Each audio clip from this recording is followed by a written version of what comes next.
We've talked a lot about the tension between fashion and function in smartwatches, and it's fair to say that manufacturers are still trying to find where that balance lies.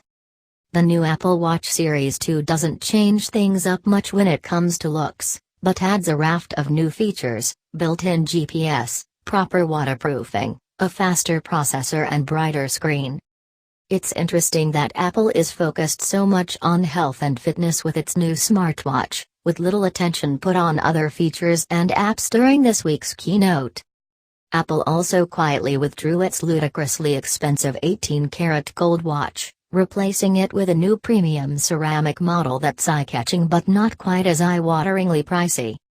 The gold watch was Apple's pitch to the high-end luxury market, and while its omission from Series 2 suggests it wasn't a big hit, is anyone really surprised?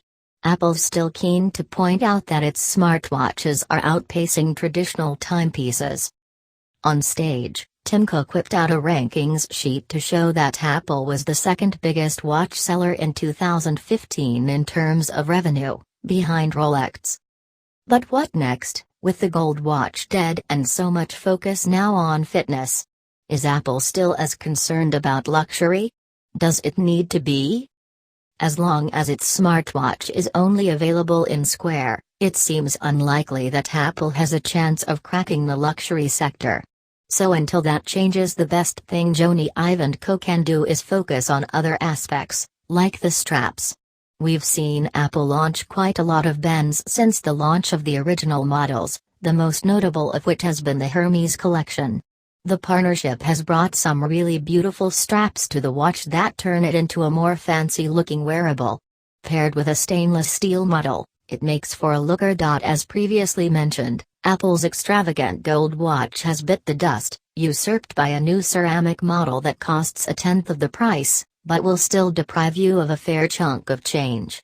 The new ceramic watch costs $1,249. So it's clearly targeted at the higher end, but not so much that you'll feel prone to ridicule when friends ask how much you paid for it. Apple's trying to crack a difficult market with an uncrackable watch, but it probably still has a way to go before it has a better chance of winning people over. Because smartwatches aren't like traditional statement pieces that last for decades, they evolve. And let's face it, the ceramic Series 4 will probably look so much better. You have to admire Apple's boldness in asking $10,000, and up to $17,000, in fact, for an 18-karat, first-gen smartwatch that would undoubtedly be outdated come a year or so's time.